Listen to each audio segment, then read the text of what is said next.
Hey everybody, it is Jason from the Texas Gun Vault 2, and we're back out here in the garage for another Mean Comments of the Week episode. I actually haven't done this in quite a few weeks, but that's because so many people have been writing so many amazing and kind comments. But I got three, which is kind of enough to make a video on. I have to say I have two caveats for this video. Number one, I'm sorry about my voice. As you can probably tell, it's a little bit more raspy than normal. That's because I just got back from a vacation. Maybe I caught a cold. Maybe I got a little sinus infection. No idea. But I have a little bit of a sinus drip or drainage, and it's affected my voice, and I might have to cough and clear my throat a little bit more than normal. So hopefully that's not too annoying. Number two, I'm sorry to all of the people that follow my channel that don't like these videos because they're always telling me you need to ignore the mean comments. But I wanted to address that real fast before we get into the comments and my responses to them.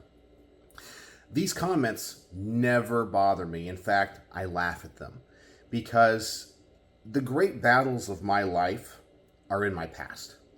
I won't go into many details, but I was in a situation for a long time with a couple of different people, one from my professional life and one in my personal life, that their whole goal in life was the destruction of other people. I never understood that and how people can live that way. And so anything that somebody can put in a comment on my YouTube channel pales in comparison to anything I have heard or have had happen to me in my life. And so none of these comments bother me. This is like amateur hour compared to the battles of my life that, thanks to the blessings of God, I never have to deal with again. And I just want to say that the reason I point this out is to show other people that in the world there are jerks, there are a-holes, and there are evil people. And to highlight that, because if you're a good person, you want to do good in the world. And sometimes it's important to realize that we are surrounded by evil entities.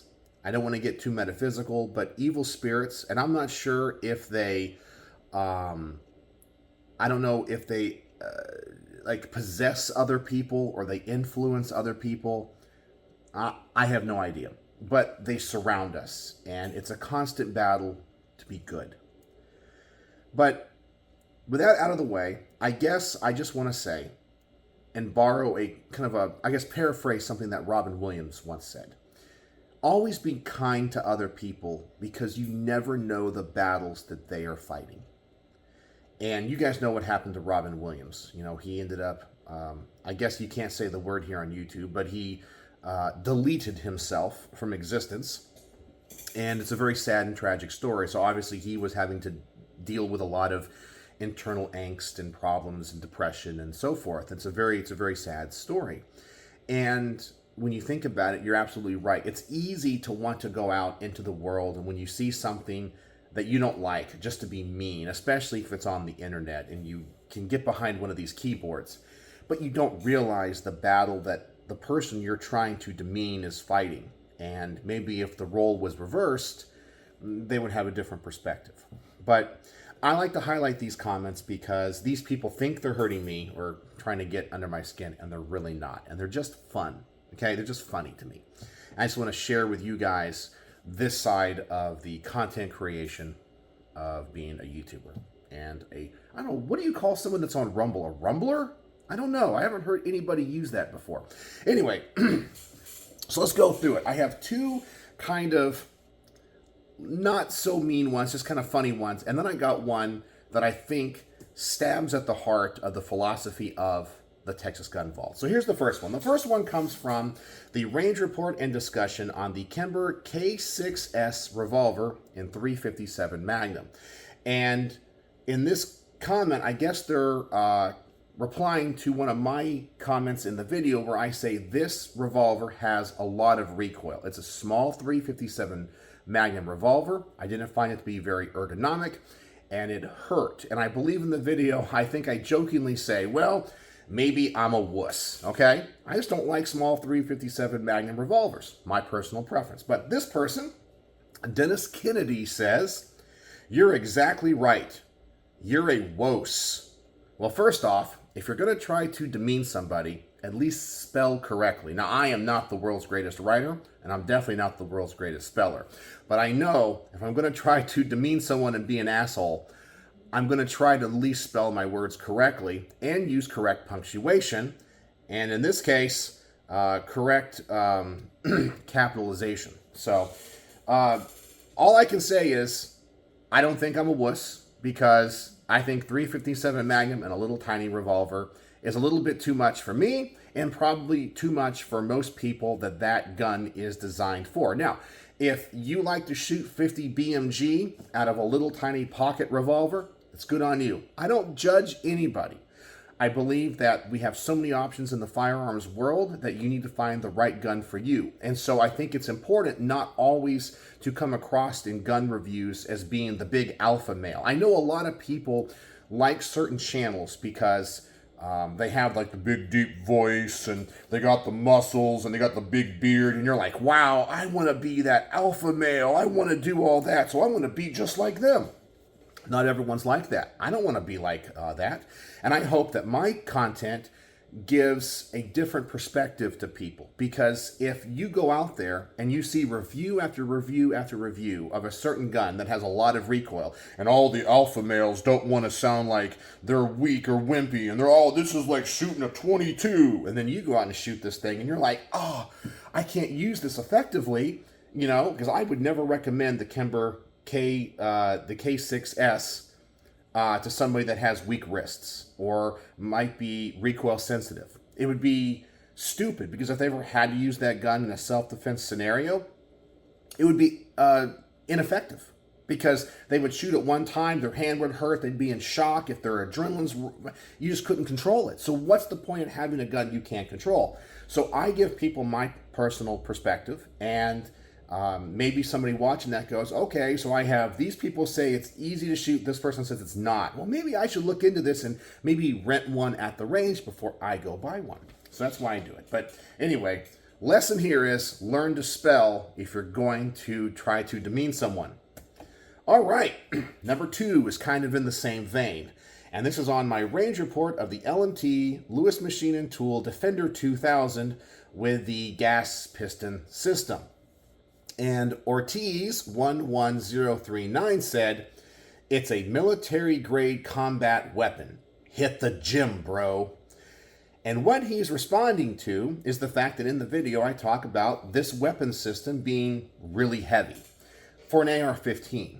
And I think this is short-sighted. Now, I have never been in the military, but my brother-in-law has, and I've talked to many people that are in the military, and they all talk about how ounces become pounds. And the whole point of that is when you're in the field and you got a backpack and you're having to carry all of your gear, you want things to be as light as possible. It has nothing to do with how much testosterone you have or how strong you are, because even the strongest of men will get tired and they will want the lightest gear, because if you have light gear, you can carry more gear, right? So if your weapon system is bogging you down, well, that's less ammunition, less survival, equipment you can carry, less other things, because now these ounces are starting to feel like pounds out in the field.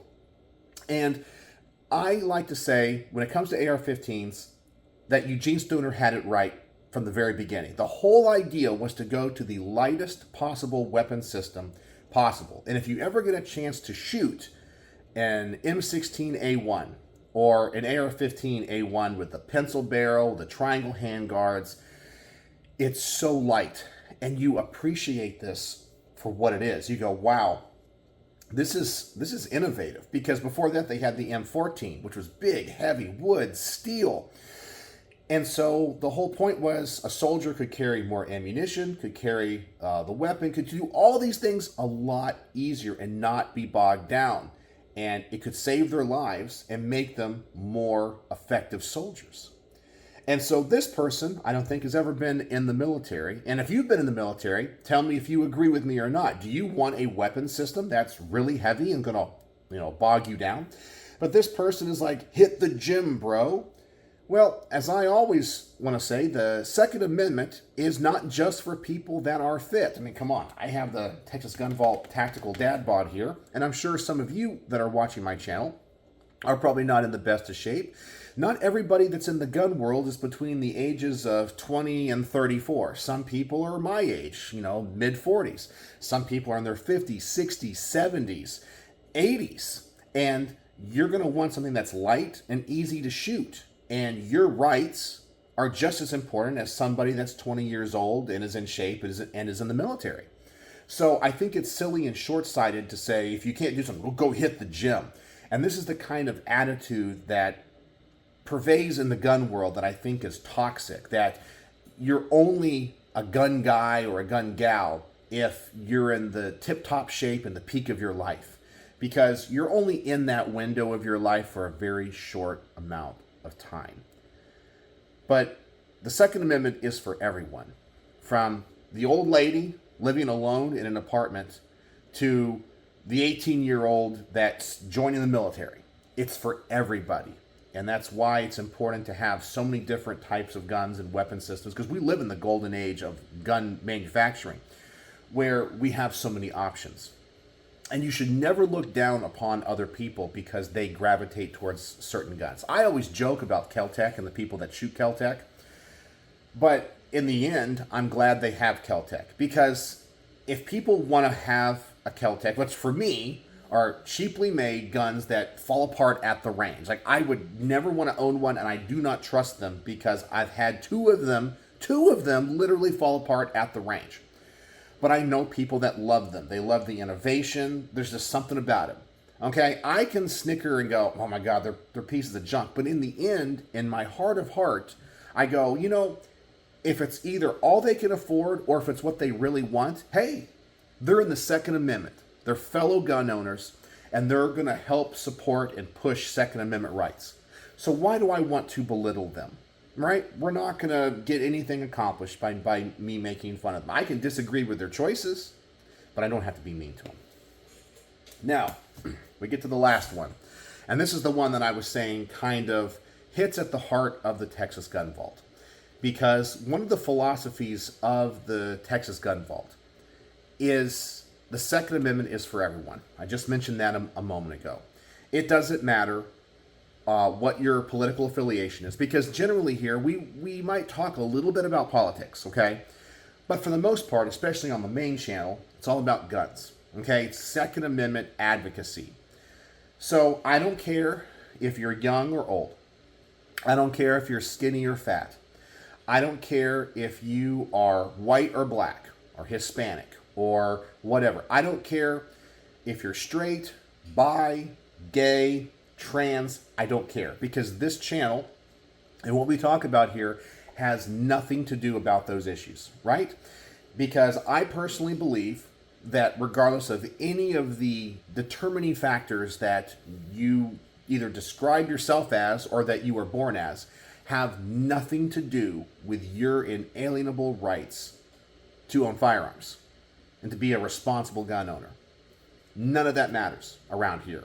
So anybody is welcome here at the Texas Gun Vault. And I try to make content that is geared towards that, especially on the main channel, where we don't talk about specific, political issues outside of firearms, right? Firearms is all I care about.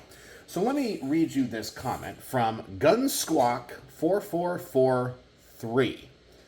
And he says, first of all, I don't think I've ever seen a Texan with a lisp. Second of all, I've never seen anyone who knows so little that thinks they know so much. By the way, it's Talo, long A, long O, not tallow. Grow a beard, get a man card. All right, so let's break this down.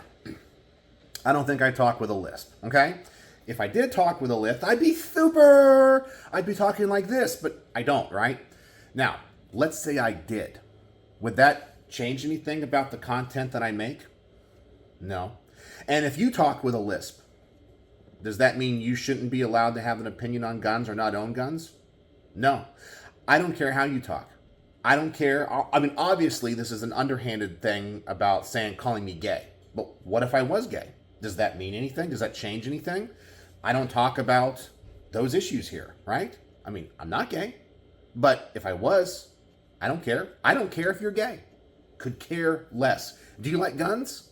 Do you like shooting guns? Do you like learning about guns? Do you like learning about the history of guns? Well, guess what? We can be best friends, and we can all be here at the Texas Gun Vault and talking guns, because none of that other stuff matters, right? You're a human being. I don't care who you sleep with, as long as it's with a consenting adult or adults.